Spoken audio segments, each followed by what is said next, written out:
Cheryl से अपनी body को बैलेंस कैसे करना है वो एक्सरसाइज सीखेंगे।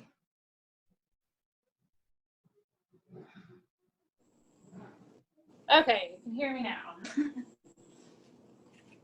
Okay, my first disclaimer about balance is that if you are feeling lightheaded or dizzy, that's not the day to work on your balance. And this can happen for a variety of reasons. It could be for medication. It could be calcification of the little bones that are in your ear. Or it could just be you don't feel good that day. ये जो balance की exercise है ये हमें उन दिन बिल्कुल भी नहीं करनी है जिन दिन हमारा सर भारी हो रहा हो या बहुत ज्यादा चक्कर आ रहे हो, क्योंकि उस दिन हो सकता है कैल्सिफिकेशन काफी हो रहा हो हमारे सर में या फिर कोई और रीजन हो सकता है। तो प्लीज रिक्वेस्ट है जिस दिन आप लोगों को सर भारी लगे या चक्कर आ रहे हैं तो ये एक्सरसाइज हम स्किप करेंगे। Okay, so to keep you safe, you can either have a chair close by or be near a wall, either one. Safer side रह के अपने साथ एक चेयर रखिए या दीवार के साथ लग के ये एक्सरसाइज कीजिए। I was hoping you could see my feet, but that's not the case. The first thing I would start with is just having your feet together. And if that's a balance challenge enough, that's where you're going to stop. इसको start करने का सबसे simple तरीका है अपने दोनों पैरों को जोड़ के रखिए, वो आपको बैलेंस मेंटेन करने में हेल्प करेगा।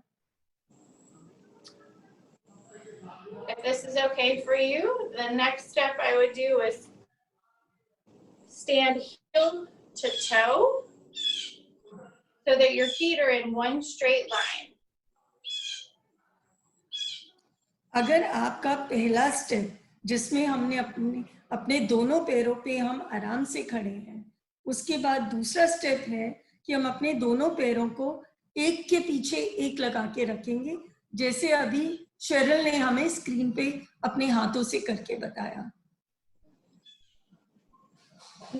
इम्पॉर्टेंट, उसके बाद पैर बदलिए और दूसरे पैर को आगे लाइए, लेकिन एक इम्पॉर्टेंट चीज हमें याद रखनी है कि हमारा बैलेंस परफेक्टली मेंटेन होना चाहिए। अगर आपको कहीं पर भी लगता है एक्सरसाइज के बीच में कि हमें सर दर्द हो रहा है या चक्कर आ रहे हैं या कहीं पे भी एक डिजीनेस की फीलिंग आ रही है, प्लीज आप वहीं रुक जाइए। And if that feels okay, then we're going to start with I'm bringing my leg up so you can see it, but just a toe down and see if you can keep your balance. अगर आपके पहले वाले steps ठीक हो गए हैं तो वापस नॉर्मल पोजीशन में आइए, इसके बाद हम आगे की प्रक्रिया शुरू करते हैं।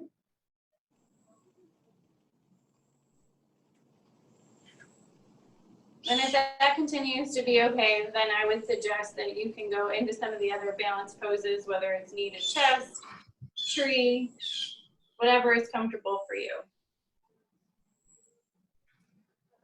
अगर ये वाले पोजेस हमारे ठीक हो गए हैं बिना किसी दिक्कत के, तो स्क्रीन पे जिस तरीके से अगला पोज दिखाया जा रहा है आप ये पोजेस ट्राई कर सकते हैं।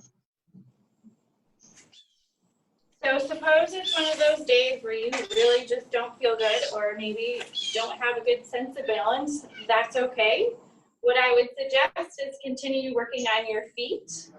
So provide, doing range of motion, flexion, extension, and circular motions in both directions.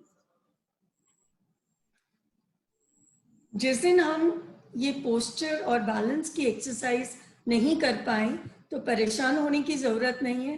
हम अपने पैरों की बाकी एक्सरसाइज बेड पे या चेयर पे बैठ के बहुत आराम से कर सकते हैं, जैसे अपने पैरों को एक डायरेक्शन से दूसरी डायरेक्शन में मूव करना जो अभी शेरल ने हमें स्क्रीन पे दिखाया। And just please note that this could change from day to day. There's going to be days where you feel good and days that you don't. So please listen and honor the fact that if you don't feel well, that is not a day to work on your balance. जैसा कि हम सभी patients जानते हैं, हर रोज एक नया दिन होता है हमारे शरीर की अवस्था के लिए। कोई दिन बहुत अच्छा तो कोई दिन थोड़ा ज्यादा खराब। ऐसे दिनों के लिए परेशान होने की जरूरत नहीं है, लेकिन स्पेशली हमें ऐसी एक्सरसाइज नहीं करनी।